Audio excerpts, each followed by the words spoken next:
आज हम गौर बंजारा साहित्य संघ की ओर से जो तीसरा अखिल भारतीय गौर बंजारा साहित्य सम्मेलन वाशिम नगरी, जिसे वत्स गुल्म नगरी भी कहा जाता है, वहाँ पे आयोजित किया गया। उसका उद्घाटन हो चुका है और आज हम जो यहाँ पे आए हुए हैं तो इस मंच को जो नाम दिया है ये साहित्य नगरी को, वो विद्रोही साहित्यिक आत्माराम कनीराम जी राठौड़ इनके नाम पे दिया हुआ है।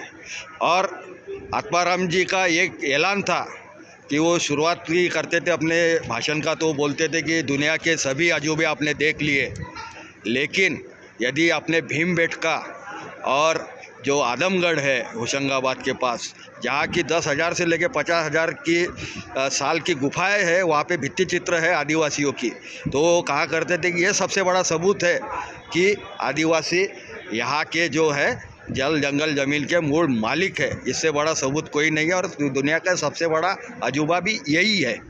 तो ऐसे आत्माराम कनीराम राठौड़, उन्होंने जो गौर बंजारा संस्कृति का जो मौखिक इतिहास है वो भी उन्होंने सामने लाया था।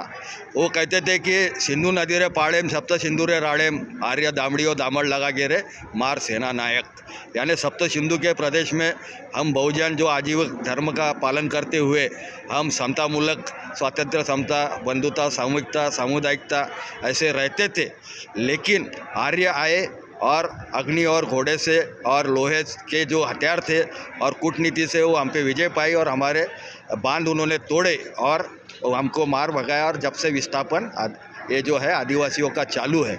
तो आज हमारे साथ में जावेद पाशा, जो कि महाराष्ट्र की नहीं, मैं कहूँगा कि मध्य भारत की जानी मानी हस्ती है, विचारवंत है, सत्यशोधक चिंतक है, जिन्होंने इसके पहले विलास सोनवने के साथ में संत साहित्य सम्मेलन भी कई बार लिए हुए हैं। कई जगह पे मैं भी वहाँ पे कई बार शिरकत कर चुका हूँ। तो आज उनकी जो शिरकत यहाँ पे हुई है, उनकी जो उपस्थिति बंजारा साहित्य सम्मेलन में है, ये बहुत अहम बात है। तो ये इसकी वजह क्या है मैं जानना चाहूँगा। हम जानते हैं सीधे जावेद भाई से। भाई जी, ये जो बंजारा साहित्य सम्मेलन है, ये सांस्कृतिक विद्रोह है। इस भारत में मुट्ठीभर ब्राह्मणी साहित्यकारों ने या मानसिकता के लोगों ने उनका साहित्य यानी सारे समाज का साहित्य बनाकर रखा है, जिसके अंदर बंजारों का दर्द, दुख, उनकी समाज व्यवस्था, उनकी तकलीफ़ें, उनकी मांगे, इनका कोई दर्शन नहीं होता। उसी तरह मुस्लिमों के तरफ से भी कोई साहित्य इन लोगों ने ऐसा नहीं लिखा जिसमें उसका वास्तविक चित्र सामने आए। 1960 के दशक में जो दलित साहित्य आया, वो विद्रोह का पहला साहित्य था, जिसने हर समाज के अस्तित्व को उठाकर सामने रखा, उनकी तकलीफ़ों को सामने रखा। बंजारा साहित्य सम्मेलन होने के बावजूद भी हमें इसलिए बुलाया गया कि हम सब, चाहे बंजारा हो, चाहे मुस्लिम हो, चाहे आदिवासी हो, चाहे दलित हो, एक बड़ी मनुवादी व्यवस्था के पीड़ित है। इस मनुवादी व्यवस्था ने हमें ऐसे हालात में छोड़ दिया है कि हमें सांस्कृतिक संघर्ष कर अपना अस्तित्व दिखाए बगैर कोई दूसरा रास्ता नहीं है। इसलिए बाहैसियत मुस्लिम मराठी साहित्यिक, बाहैसियत मुस्लिम समाज का साहित्य में प्रतिनिधित्व करने वाली एक शख्सियत के तौर पर हमें बुलाया गया है। और ये बड़ी अच्छी बात है, क्योंकि मुसलमानों में भी बहुत बड़ा हिस्सा बंजारा हिस्सा है। ये बंजारे मुसलमान कहलाते हैं। राजस्थान से लेकर तो महाराष्ट्र तक तांडे की तांडे मुसलमानों के भी है जो बंजारा है, लेकिन धर्म बदल जाने से, मज़हब बदल जाने से सामाजिक, आर्थिक, शैक्षणिक स्थिति नहीं बदलती। ये संघर्ष ज्यों क्या त्यों रहता है। इसलिए धर्मांतरण किए हुए, धर्मांतरण न किए हुए सभी को शोषित की स्थिति में रखने वाली एक व्यवस्था के खिलाफ हम सबका मिला जुला आंदोलन साहित्यिक खड़ा होना चाहिए। इसलिए हमारी शिरकत यहाँ पर हुई है। आज के तारीख में फिरका परस्ती देश की शान बन चुकी है और ये जो व्यवस्था है मूलतत्ववादी, ये डर, आतंक, खौफ, फियर का जो वातावरण है वो लोगों के, आवाम के दिल में पैदा करके, और यही उनकी एक तरह से मैं कहूँगा कि डर जो है वो इन्वेस्टमेंट है उनकी, और लोगों को डरा कर, मॉब लिंचिंग कर कर वो लोगों को डरा रहे हैं। तो ये जो हादसे पे हादसे हो रहे हैं और लोग खामोश, डर के मारे वो लोग जो है वो खामोश है। तो दूसरी तरफ वो मुसलमानों को टारगेट कर रही है, जो कि 20 करोड़ मुसलमान यहाँ पे है। जैसे कि राहत भाई का भी एक शेर मुझे अभी याद आ रहा है कि आज जो साहिब मसनद है कल नहीं होंगे, और सभी का खून है शामिल यहाँ के मिट्टी में, किसी के बाप का हिंदुस्तान थोड़ी है। क्योंकि कल भी बाबा साहब आम्बेडकर जी ने भी कहा था कि मैं यदि कहूँ कि भाई जो सुप्रीम कोर्ट के जज है वो जगह जो है वो मेरी है, तो क्या आप उत्खनन करोगे क्या वहाँ पे? तो उसी तरह से मैं आपसे पूछना चाहूँगा कि वो जो मुसलमानों पे अभी जो आरोप हो रहे हैं, तो इसके बारे में आप क्या कहोगे?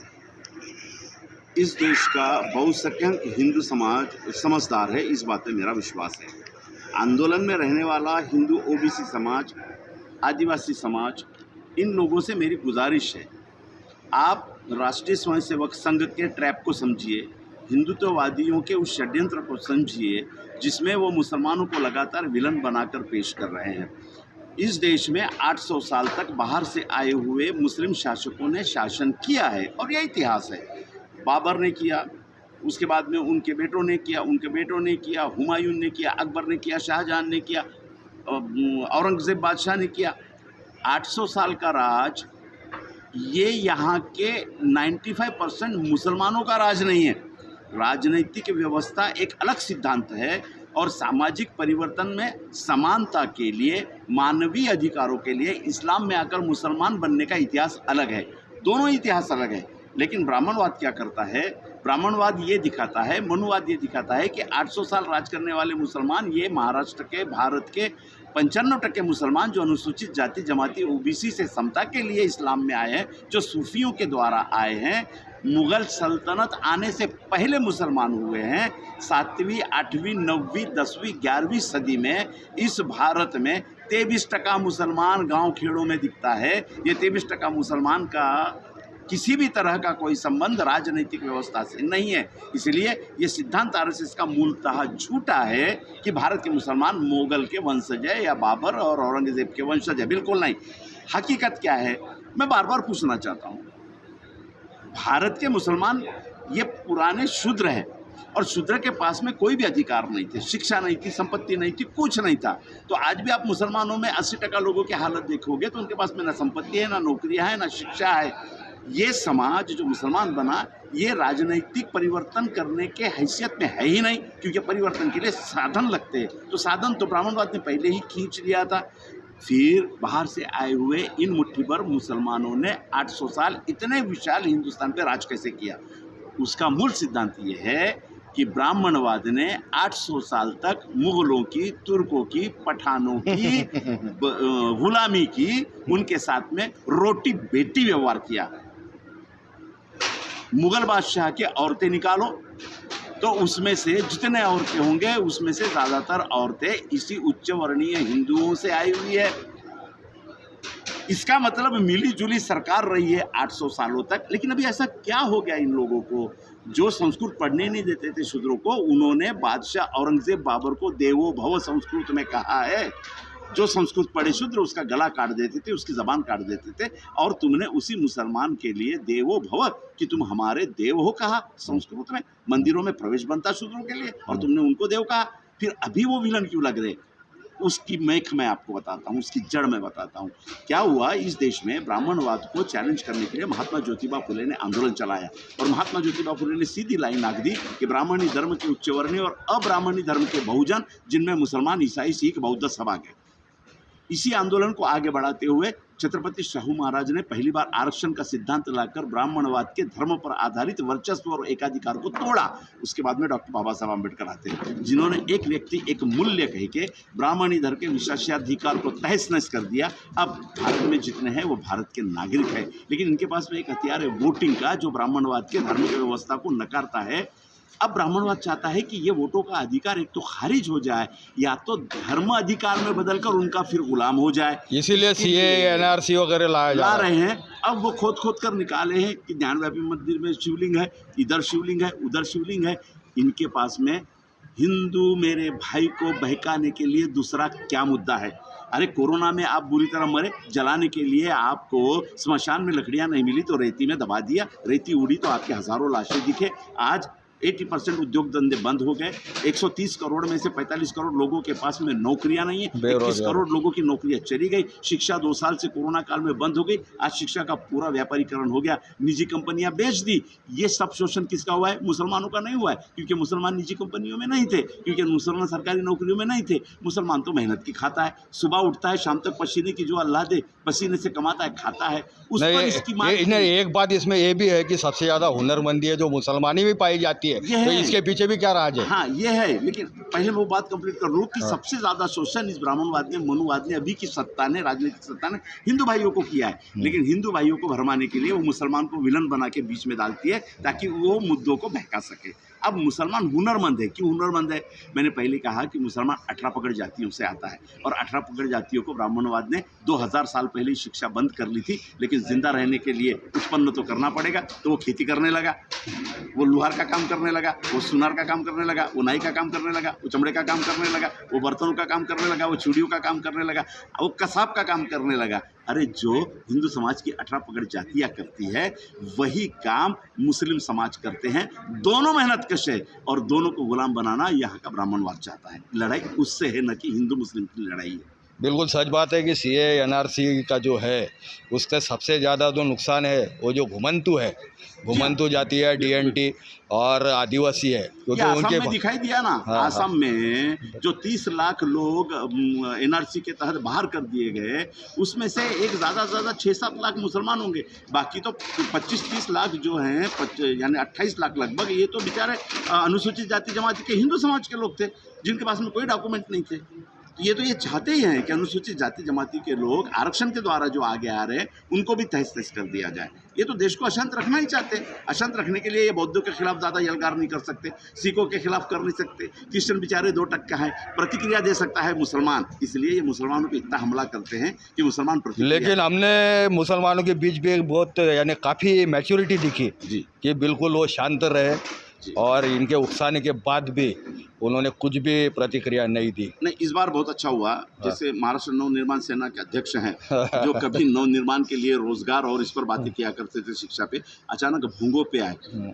लेकिन मैं सलाम करना चाहूँगा मेरे हिंदू भाई को और उन सोशल एक्टिविटीज़ को जो फुले शाह अम्बेडकर के नाम से महाराष्ट्र में चलती है, कि एक मस्जिद के सामने भी कोई दंगा नहीं हुआ। इतना इन्होंने भड़काया समाज को, क्या क्या नहीं बोला राज ठाकरे जी ने, लेकिन किसी ने रिस्पॉन्स नहीं दिया। ये विजय है फुले शाह अम्बेडकरी आंदोलन का, ये विजय है आंदोलनकारी लोगों का।